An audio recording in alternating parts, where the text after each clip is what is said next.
Hello दोस्तों, good morning. तो कैसे हैं आप सभी? आज गुरु पूर्णिमा है। गुरु पूर्णिमा की आप सबको हार्दिक बधाई। तो मैं आज आपके सामने सबसे पहले तो मैं आपका इस ऑनलाइन प्लेटफॉर्म पर हार्दिक स्वागत करता हूं। मैं आज आपके लिए एक पॉलिटिकल साइंस, राजनीतिक विज्ञान का एक टॉपिक लेकर आया हूं जिसका नाम है संसद। हम आज संसद के बारे में पढ़ेंगे। क्या? संसद, पार्लियामेंट के बारे में पढ़ेंगे। हम पढ़ेंगे आज संसद। संसद, सबसे पहले तो ये देखिए, संविधान है। संविधान में संसद का उल्लेख कौन सी जगह पर है? तो संसद का उल्लेख संविधान में हमें अनुच्छेद 79, क्या? अनुच्छेद 79 भाग 5 में देखने को मिलता है। किसमें? अनुच्छेद 79 भाग 5 में संसद का उल्लेख देखने को मिलता है। तो संसद है, तो संसद के आप उसे पूछ लीजिए, संसद के कितने भाग हैं? कितने भाग हैं संसद के? यहाँ पूछ लिया संसद के भाग कितने हैं, संसद के अंग कितने हैं, लेकिन पूछ लिया संसद के सदन कितने हैं। तो इनमें अंतर है। भाग और अंग तो एक ही बात है, लेकिन संसद के सदन पूछ लिए तो सदन होते हैं 2 और भाग होते हैं 3। क्या? भाग तो होते हैं 3 और सदन होते हैं 2। अभी बताता हूँ कौन कौन से भाग होते हैं, कौन कौन से सदन होते हैं। भाग होते हैं, एक तो होता है राष्ट्रपति, राष्ट्रपति, लोकसभा और राज्यसभा। राष्ट्रपति की कानून निर्माण की प्रक्रिया में महत्वपूर्ण भूमिका होने के कारण, किसमें? कानून निर्माण की प्रक्रिया, कानून निर्माण की प्रक्रिया में महत्वपूर्ण भूमिका होती है। क्या होती है? बिना राष्ट्रपति की अनुमति के, सिग्नेचर के, हस्ताक्षर के कोई भी विधेयक, कानून नहीं बन सकता। राष्ट्रपति उसे पारित करता है। और ये होते हैं ना लोकसभा और राज्यसभा, ये होते हैं इसके सदन। कितने सदन? भाग पूछे तो 3 या अंग पूछे तो भी 3 और सदन पूछ लिए तो 2, लोकसभा और राज्यसभा। अब ये क्या है? राज्यसभा। राज्यसभा तो होता स्थायी सदन, इसे विद्वानों का सदन भी कहते हैं। ये स्थायी सदन होता है, इसे मूर्खों का सदन कहते हैं। तो राजस्थान में, तो चलो हम राजस्थान के संदर्भ में बात करते हैं। तो राजस्थान में लोकसभा की सीटें कितनी है? 25 और इसकी कितनी है? 10 सीटें है ना। इसके बाद चलते हैं आगे। संसद में, संसद है तो संसद भवन है। संसद कहाँ? संसद भवन में। ये सभी कहाँ पर बैठते हैं? संसद भवन में। तो संसद भवन का निर्माण, क्या? संसद भवन का निर्माण कब प्रारंभ हुआ? निर्माण 1921 में प्रारंभ हुआ था। कब प्रारंभ हुआ था? 1921 में। और इसका उद्घाटन भाई बन गया, उसके बाद उद्घाटन हुआ है। तो उद्घाटन कब हुआ है इसका? इसका हुआ था 18 जनवरी 1927 को। कब? 18 जनवरी 1927 को। किसके द्वारा किया गया था? मतलब इसके जो चीफ गेस्ट थे वो कौन थे? Lord Irwin. कौन? लॉर्ड इरविन ने इसका उद्घाटन किया था। इसके बाद हम आगे चलते हैं। तो संसद भवन का जो भवन बना हुआ है, उसकी जो उसका वो वास्तुकार, क्या आर्किटेक्ट कौन थे? उसके वास्तुकार थे 2 व्यक्ति। कौन कौन से थे? 2 व्यक्ति थे। एक तो था, अलग इंक से करता हूं, एडविन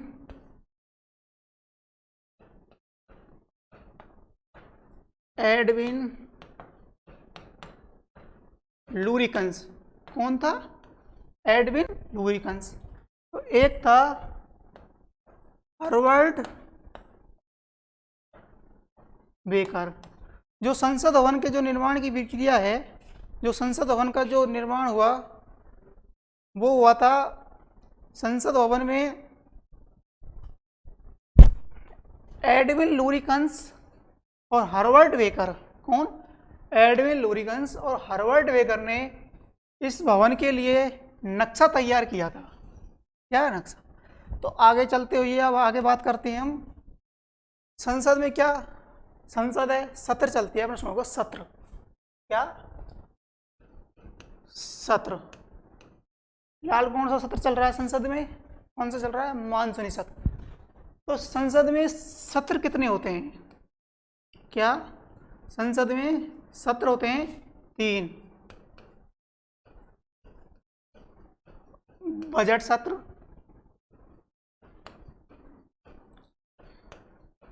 शीतकालीन, मानसूनी सत्र।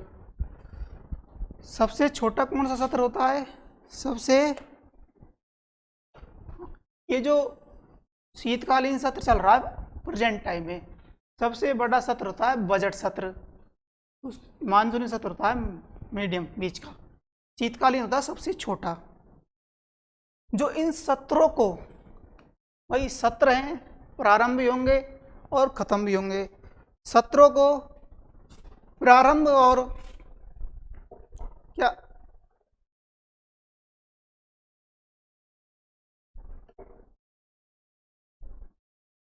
संसद के सत्रों को प्रारंभ, क्या स्टार्ट एंड फिनिश, भाई चालू हुई है जो चीज खत्म भी होगी। तो संसद के सत्रों को, लेकिन जो इसकी इसमें बोलेंगे संविधान के लिए प्रयोग करेंगे आहूत। क्या आहूत। और समाप्त तो बोलेंगे सत्रावसान। क्या संसद के सत्रों को आहूत और सत्रावसान, क्या आहूत तथा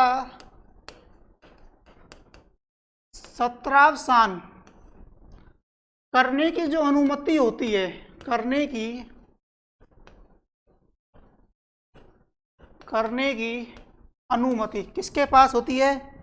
करने की अनुमति राष्ट्रपति के पास होती है।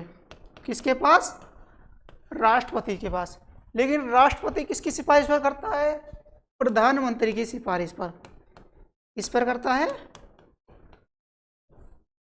राष्ट्रपति सत्रों को सत्रावसान और आहूत करने की जो शक्ति होती है या इसके पास जो होती है, वो आहूत और सत्रावसान प्रधानमंत्री की सिफारिश पर राष्ट्रपति द्वारा किया जाता है।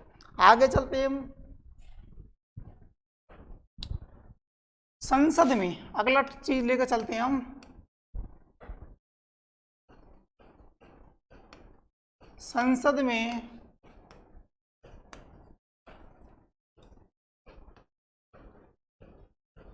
कानून निर्माण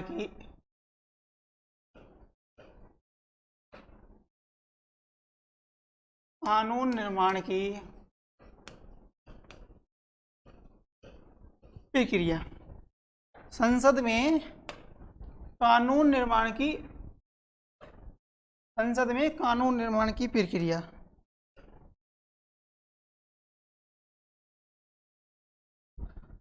कानून मतलब जैसे कि भाई जो भी संसद में, जैसे अपन कोई भी वहाँ के मंत्री किसी कानून को लागू करवाना चाहते हैं या किसी कानून को बंद कराना चाहते हैं, जो भी है वो कानून को होगा ना, तो उसको उसकी जो प्रक्रिया है, वो प्रक्रिया कैसे कैसे चलती है।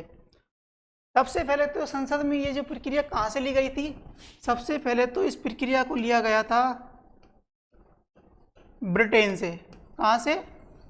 ब्रिटेन से इस प्रक्रिया को लिया गया था।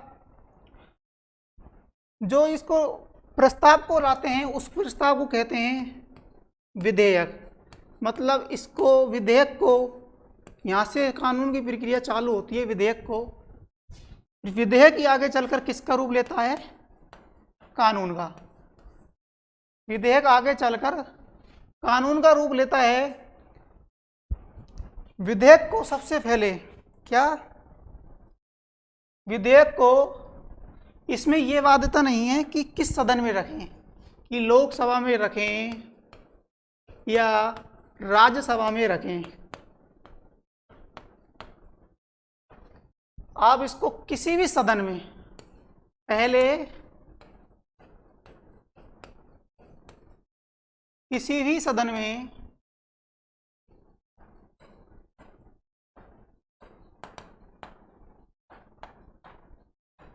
रख सकते हैं। मान लीजिए आपने इसको लोकसभा में रखा, आपने इसको राज्यसभा में रखा, किसी में भी रखो, लेकिन इसे मान लो आपने रखा इसको किसी भी सदन में रख दिया।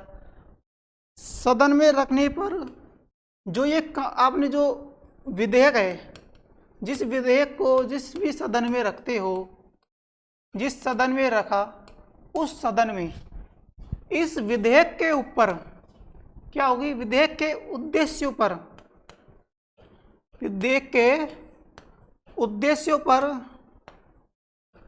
चर्चा होगी, उद्देश्यों पर चर्चा होगी। इसके साथ ही उद्देश्यों पर चर्चा होगी और प्रथम वाचन होगा, प्रथम वाचन होगा। प्रथम वाचन के साथ इसके उद्देश्यों पर चर्चा होगी। प्रथम वाचन के बाद इसमें होगा द्वितीय वाचन। उद्देश्यों पर चर्चा होने के बाद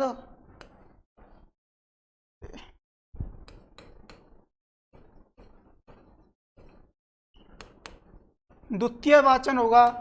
द्वितीय वाचन पर समिति पर बैठाई जाएगी कि भाई ये विधेयक है, इस विधेयक पर समिति बैठेगी। समिति के साथ ही समिति इस पर इसके कार्य, उद्देश्यों, जो भी इसका वो होगा, इस विधेयक को बिंदुओं पर, विधेयक कौन से बिंदु हैं उन पर चर्चा होगी। क्या करेगी, चर्चा करेगी। इसके साथ ही द्वितीय वाचन कंप्लीट हो जाएगा, फिर तृतीय वाचन होगा। क्या होगा, तृतीय वाचन होगा।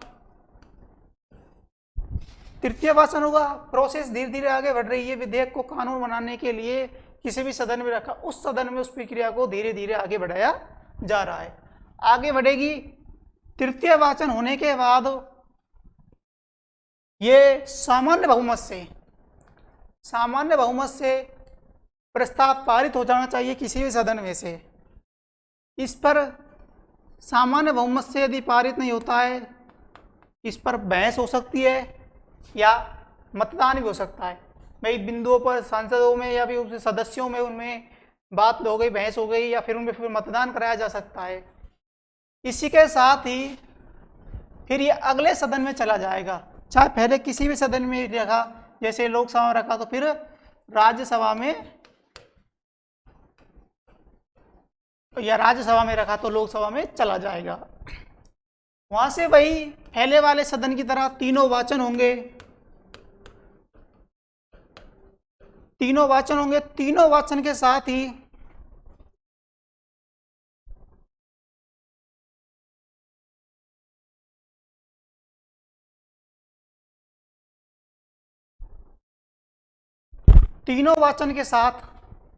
ये प्रक्रिया आगे बढ़ेगी। यहां से भी सामान्य बहुमत से प्रस्ताव पारित हो जाता है तो फिर ये राष्ट्रपति के पास जाएगा।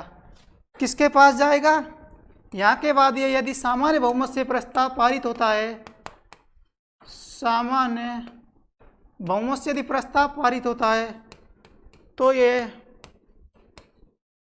राष्ट्रपति के पास चला जाएगा। यदि राष्ट्रपति इस पर हस्ताक्षर कर देता है, यदि राष्ट्रपति इस पर हस्ताक्षर कर देता है तो यह विधेयक किसका रूप ले लेगा, कानून का रूप ले लेगा। कानून का रूप ले लेगा तथा इसे पारित कर दिया जाएगा। आगे बढ़ते हुए हम आगे बात करते हैं। दोनों सदनों में विधेयक पारित होता हुआ आगे बढ़ रहा है। यदि दोनों सदनों में यदि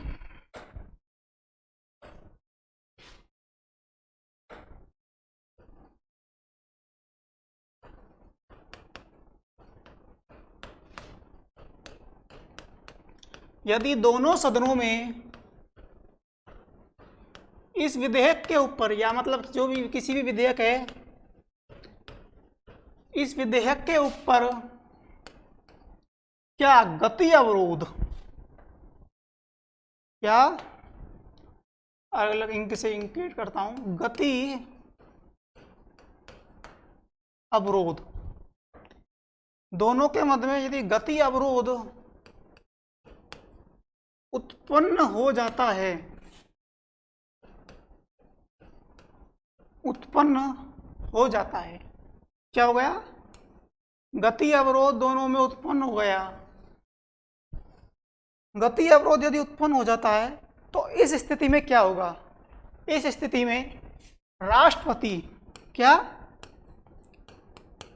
राष्ट्रपति किनका आयोजन करेगा,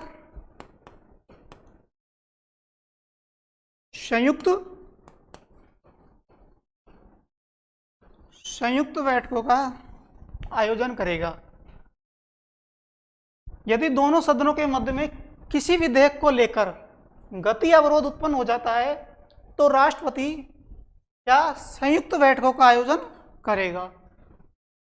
तो वही संयुक्त बैठक का आयोजन हो रही है, किसी भी चीज के आयोजन, उसकी अध्यक्षता फिर प्रमुख है। तो संयुक्त बैठकों की, मैं आपको बहुत हाई लेवल पर लेकर चल रहा हूं, संयुक्त बैठकों की अध्यक्षता, संयुक्त बैठकों की अध्यक्षता, राष्ट्रपति संयुक्त बैठकों का आयोजन करेगा गति अवरोध होने पर। और जो संयुक्त बैठकों का आयोजन कर रहा है, ये किस अनुच्छेद में लिखा हुआ है, 108 में।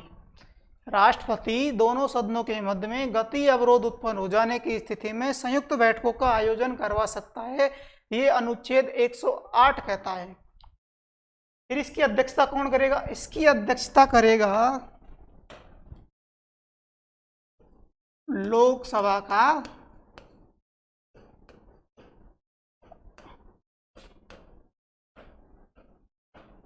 अध्यक्ष। ये कौन सा अनुच्छेद कहता है, 118, अनुच्छेद संख्या 118 कहती है कि संयुक्त बैठकों की अध्यक्षता लोकसभा का अध्यक्ष करेगा। यदि किसी कारणवश, भाई कारण तो आ सकता है बीच में, किसी कारणवश ये एब्सेंट है या अनुपस्थित है, यदि ये संयुक्त बैठकों के आयोजन में अनुपस्थित रहता है तो कौन करेगा, तो भाई अध्यक्ष नहीं कर रहा है, अनुपस्थित है, तो जाहिर है अध्यक्ष नहीं है तो उसके बाद तो उपाध्यक्ष ही करेगा। कौन करेगा, उपाध्यक्ष करेगा। हम थोड़ा और आगे बढ़ चलते हैं। यदि मान लो उपाध्यक्ष भी अनुपस्थित है तो कौन करेगा, यदि उपाध्यक्ष भी अनुपस्थित है तो कौन करेगा भाई, फिर करेगा, भाई दोनों सदन बैठे हैं, लोकसभा राज्यसभा दोनों बैठे हैं, तो लोकसभा में अध्यक्ष भी अनुपस्थित है, उपाध्यक्ष भी अनुपस्थित है, तो किसका नंबर आता है फिर, राज्यसभा का। और राज्यसभा का आपको पता है सभापति कौन होता है, राज्यसभा का सभापति होता है उपराष्ट्रपति। तो उपराष्ट्रपति कभी भी लोकसभा को संबोधित नहीं करता है।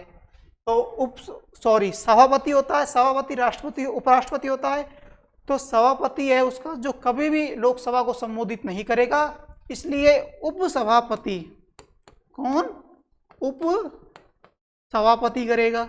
हम थोड़ा और आगे चलते हैं, स्टैंडर्ड पर चल रहे हैं, RS IS के लेवल पर है। यदि ये भी अनुपस्थित है बाई चांस, मान लो ये तीनों के तीनों ही संयुक्त बैठकों में नहीं आ पाए आयोजन में, अध्यक्ष भी अनुपस्थित, उपाध्यक्ष भी अनुपस्थित और उपसभापति भी, तो फिर कौन करेगा, फिर राष्ट्रपति, क्या, राष्ट्रपति वरिष्ठ सांसद को, किसको, वरिष्ठ, किसी वरिष्ठ सांसद को नियुक्त करेगा अध्यक्ष के लिए। कौन, किसी वरिष्ठ सांसद को इसके लिए क्या करेगा, नियुक्त करेगा। और संयुक्त बैठकों से भी किसी विधेयक को पारित होने के लिए सामान्य बहुमत की आवश्यकता होती है। अच्छा आगे चलते हैं, संयुक्त बैठक होली, लेकिन अब प्रश्न आता है कि भाई ये थोड़ी है कि सारे ही विधेयकों पर संयुक्त बैठकों का आयोजन हो जाए। कुछ ऐसे विधेयक हैं जिन पर संयुक्त बैठकों का आयोजन नहीं हो सकता। अब ये संयुक्त बैठकों का आयोजन किन किन विधेयकों पर नहीं हो सकता? संयुक्त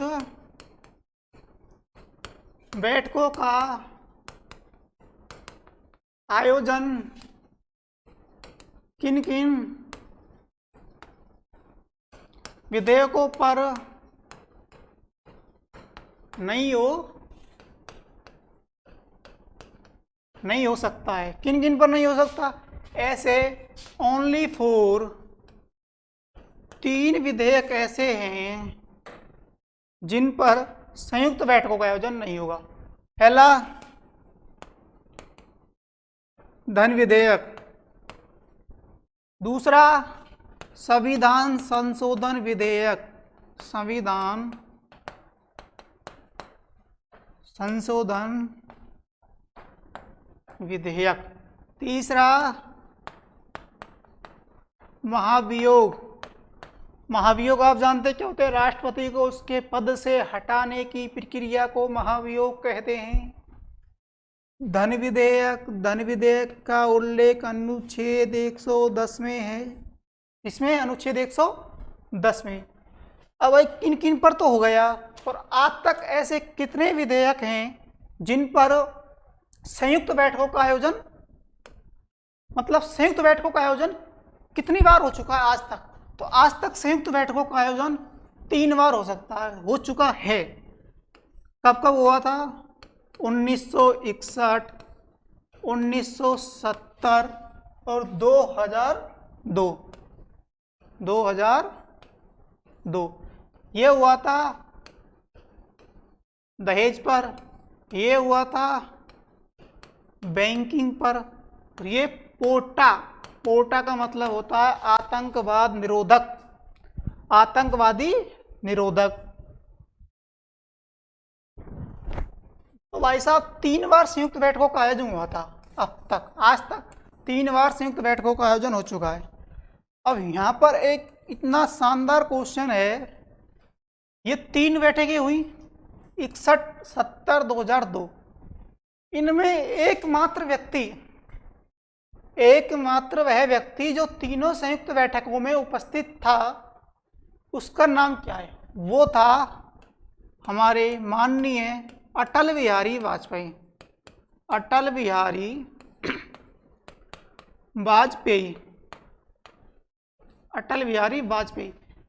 बिहारी वाजपेयी जी इन तीनों संयुक्त बैठकों में क्या थे? उपस्थित थे।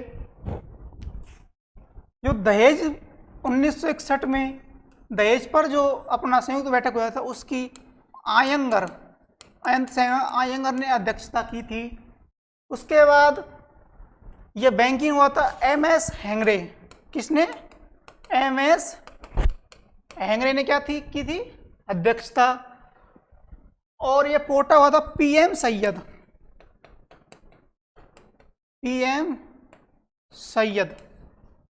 दहेज 1961 की अध्यक्षता आयंगर, 1970 में बैंकिंग MS हेगड़े, 2002 में पोटा। आतंकवादी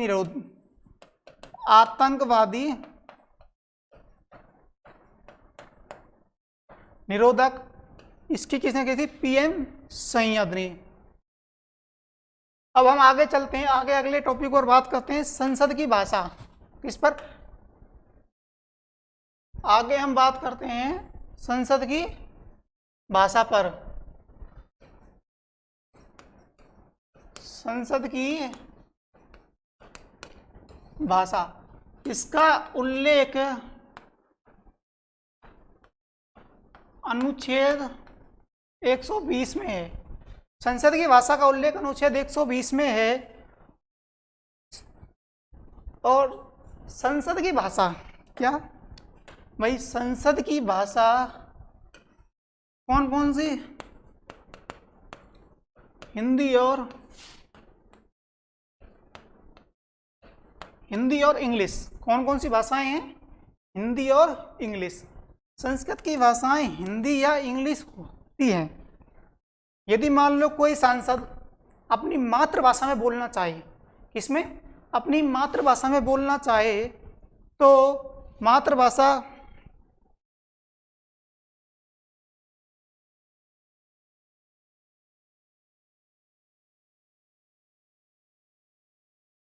कोई सांसद अपनी मातृभाषा में बोलना चाहे तो मातृभाषा में बोलने के लिए उसे क्या करना होगा, किसी भी सदन का, मान लो वो राज्यसभा का है या लोकसभा का है, तो राज्यसभा का सांसद है तो उसमें मातृभाषा में बोलने के लिए किससे अनुमति लेनी होगी, सभापति से। और लोकसभा का है तो इसको हम स्पीकर बोलते हैं या लोकसभा अध्यक्ष से। किससे, लोकसभा अध्यक्ष से अनुमति लेनी होगी। मातृभाषाएं कौन सी हैं, मातृभाषाएं क्या होती हैं, मातृभाषाएं वे भाषाएं होती हैं, कौन सी, वे भाषा जिनका उल्लेख अनुसूची 8 में है, वे भाषाएं जिनका उल्लेख अनुसूची 8 में है। मूल संविधान में कितनी मूल मातृभाषाएं, 14। उनको नाम याद करने की आपको खैर खास जरूरत नहीं है। इसके बाद हम आगे टॉपिक को आगे बढ़ाते हुए बात करते हैं। अगला हमारा टॉपिक है संसद की प्रक्रिया। मान लीजिए संसद में सभी व्यक्ति बैठे हुए हैं तो उसकी प्रक्रिया किस प्रकार प्रारंभ होगी, प्रोसेस ऑफ पार्लियामेंट। संसद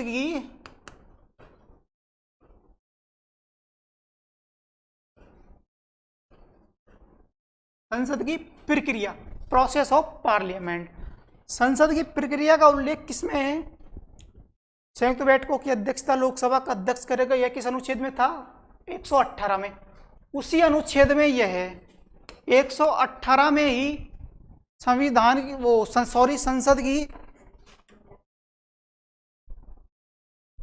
संविधान में ही संसद की प्रक्रिया का उल्लेख है। और संसद की प्रक्रिया का उल्लेख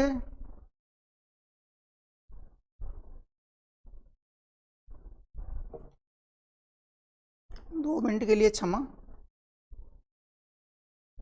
संसद की प्रक्रिया का उल्लेख अनुच्छेद 118 में है। संसद की प्रक्रिया किस प्रकार प्रारंभ होती है, संसद की प्रक्रिया में जब संसद की प्रक्रिया में जो पहला 11 से 12 बजे तक का जो समय होता है, या प्रथम जो वो होता है पहली जो पहली बैठक होती है, सर्वप्रथम बैठक या पहली बैठक क्या कहलाती है, प्रश्नकाल। पहली बैठक क्या कहलाती है, प्रश्नकाल। प्रश्नकाल का समय होता है 11 से 12 बजे तक का। किसका, 11 से 12 बजे तक का प्रश्नकाल का समय होता है। आपको साफ साफ पता लग रहा है प्रश्नकाल है तो इसमें प्रश्न पूछे जाएंगे। तो प्रश्नकाल में, संसद की प्रक्रिया में प्रश्नकाल में अधिकतम प्रश्न पूछे जा सकते हैं कितने, 20। अधिकतम प्रश्न कितने पूछे जा सकते हैं, 20। प्रश्नकाल पहली बैठक होती है, प्रथम घंटा होता है, 11 से 12 बजे तक का समय होता है। टोटल प्रश्न 20 पूछे। ये 20 प्रश्न पूछे तो जा सकते हैं, लेकिन कितने प्रकार के प्रश्न पूछे जा सकते हैं, टाइप ऑफ क्वेश्चन पढ़ रहे हैं हम, इसमें कितने प्रकार के, तो इसमें प्रश्न आते हैं 3 प्रकार के। एक तो होता है तारांकित, अतारांकित, एक होते हैं तारांकित तारांकित, और एक होते हैं अल्प सूचना वाले। तारांकित, अतारांकित, अल्प सूचना वाले प्रश्न होते हैं। इन प्रश्नों को, तारांकित और अतारांकित, इन दोनों प्रश्नों को पूछने के लिए पहले क्या देनी पड़ती है, सूचना देनी पड़ती है। सूचना दो। अब पढ़ो तारांकित, अतारांकित, क्या, एक कहां पर आ गया ये पेज,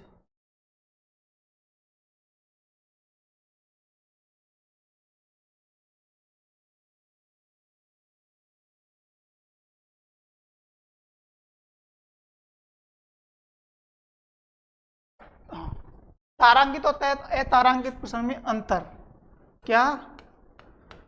तारांकित व अतारांकित प्रश्न में। तारांकित में आपको साफ ही पता लग रहा है क्या अंकित होगा, तारांकित होगा। तारांकित और अतारांकित प्रश्नों में, एक मिनट के लिए क्षमा चाहता हूं।